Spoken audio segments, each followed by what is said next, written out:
ప్రియమైన దేవుని ప్రజలారా, ఈరోజు మనం ఒక రోజును మాత్రమే జ్ఞాపకం చేసుకోవడం లేదు. మనం ఒక ఆత్మ కార్యమును, మహత్తర కార్యమును మనం జ్ఞాపకం చేసుకుంటున్నాం.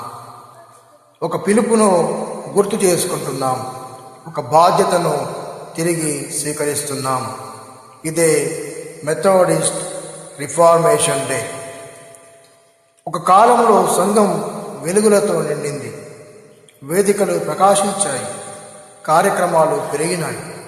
కానీ ప్రార్థనా గదులు ఖాళీ అయ్యాయి. వాక్యం పక్కన పడింది. పరిశుద్ధాత్మ స్వరానికి స్థానం తగ్గింది. అప్పుడు దేవుడు నిశ్శబ్దంగా కూర్చోలేదు. ఆయన మరొకసారి సంస్కరణను లేపాడు. రిఫార్మేషన్ ఆరంభం 1517లో దేవుడు ఒక సాధారణ సేవకుడిని లేపాడు. ఆయనే మార్టిన్ లూథర్. అతడు అధికారాన్ని ప్రశ్నించాడు. కథోలిక్ సంప్రదాయాలను ఎదుర్కొన్నాడు. ఒక గట్టి మాటను ప్రకటించాడు. బైబిలే సంఘానికి పరమాధికారం, విశ్వాసం ద్వారానే రక్షణ, దేవుని కృప ద్వారానే విమోచన అన్నాడు. సోలా స్క్రిప్చురా, సోలా ఫెయిత్, సోలా గ్రేషియా అనేటువంటి కార్యములను ప్రకటించాడు. ఈ ధైర్యమే ప్రపంచాన్ని మార్చింది. ఆ తర్వాత మార్టిన్ లూథర్ తర్వాత మహత్తరమైనటువంటి రిఫార్మేషన్ మరొకసారి దేవుడు తీసుకుని వచ్చినాడు. అదే మెథడిస్ట్ రిఫార్మేషన్. జాన్ వెస్లీ 1818వ శతాబ్దంలో జాన్ వెస్లీ అనేటువంటి మహామనిషిని దేవుడు లేపినాడు. వెస్లీ చెప్పినది ఇది కాదు, సంఘం మారాలి అనలేదు. అతను ఏమన్నాడంటే విశ్వాసి మారాలి అన్నారు జాన్ వెస్లీ గారు. మెథడిస్ట్ ఆత్మ అంటే ప్రార్థనలో నియమం, వాక్యములో లోతు, పరిశుద్ధ జీవితం, పేదల కోసం కన్నీళ్లు, విశ్వాసం మాటల్లో కాదు జీవితంలో కనిపించాలి అన్నాడు జాన్ వెస్లీ గారు. అదే ఒక మెథడిస్ట్ అనేటువంటి పేరుగా మారిపోయింది.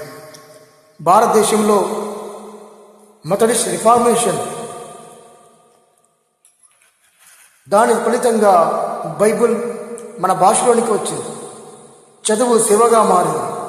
ఆసుపత్రులు ఆరాధనగా మారాయి. కుల వివక్షను ప్రశ్నించే ధైర్యం వచ్చింది.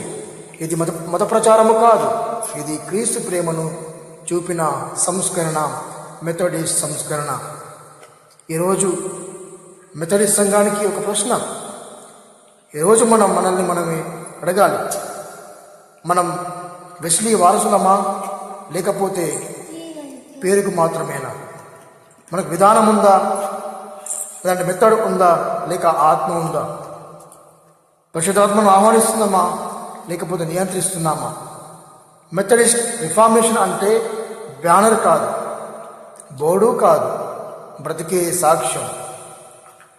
ప్రియులారా, ఈరోజు దేవుడు మనకు చెప్తున్నది ఇదే. వాక్యానికి తిరిగి రండి, ప్రార్థనకు మోకాళ్ళపై పడండి, పరిశుద్ధాత్మ నడిపింపుకు స్థానం ఇవ్వండి. అప్పుడు సంఘం మళ్ళీ అగ్నిలా మారుతుంది. అప్పుడు మెథడిస్ట్ పేరు కాదు, మెథడిస్ట్ శక్తి కనిపిస్తుంది.